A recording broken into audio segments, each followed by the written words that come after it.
Hi అండి, అందరికీ నమస్తే. Welcome to our channel. ఈరోజు మీకు మైదా వాడకుండా క్రిస్పీ రవ్వ దోశ అలాగే ఉల్లి చట్నీ ఎలా చేయాలో ఈ వీడియోలో చూడండి. మనకి అప్పటికప్పుడు చేసుకుని ఈ రవ్వ దోశ ఈజీగా అయిపోతుంది. ఎప్పుడైనా టిఫిన్ ఏం చేయాలో తోచినప్పుడు గోధుమ రవ్వ, ఉప్మా రవ్వ, బియ్యం పిండి ఉంటే సరిపోతుంది. అప్పటికప్పుడు వీటిపై తయారు చేసుకోవచ్చు. అలాగే ఎంతో టేస్టీగా ఉండే ఉల్లి చట్నీ కూడా. ప్రాసెస్లోకి వెళ్ళే ముందు ప్లీజ్ మన ఛానల్కి ఒక లైక్ చేసి సపోర్ట్ చేయండి. ఇప్పుడు ఒక మిక్సింగ్ బౌల్ తీసేసుకుని ఒక పావు కప్పు వరకు పెరుగు వేసుకోవాలి. పెరుగు వేసేసి ఒక స్పూన్ కానీ విస్కర్ కానీ తీసుకుని ఉండలు లేకుండా ఇలా కలిపేసుకోవాలి.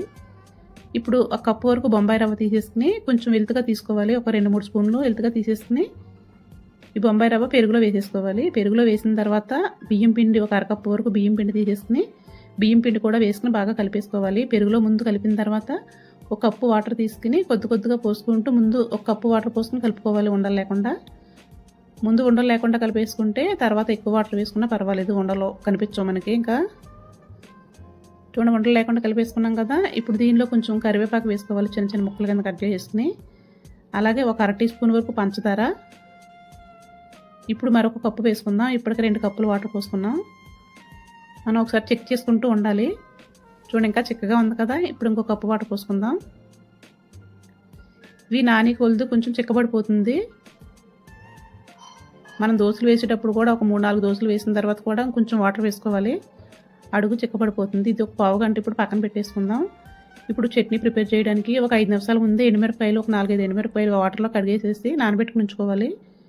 ఇప్పుడు పాన్లో ఒక స్పూన్ ఆయిల్ వేసేసుకుని ఒక టేబుల్ స్పూన్ వరకు పచ్చిశనగపప్పు అలాగే కొద్దిగా జీలకర్ర వేసేసుకుని వేయించుకోవాలి.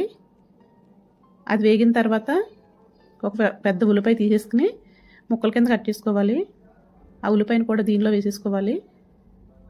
ఎక్కువ వేగక్కర్లొద్దు, కొంచెం పచ్చివాసన పోయే వరకు వేగితే సరిపోతుంది. ఎండుమిర్చి ఉన్నాయి కదా నానబెట్టుకున్నవి, అవి కూడా వేసేసుకోవాలి. ఇలా నానబెట్టడం వల్ల మంచి కలర్ వస్తుంది అన్నమాట చట్నీ అనేది.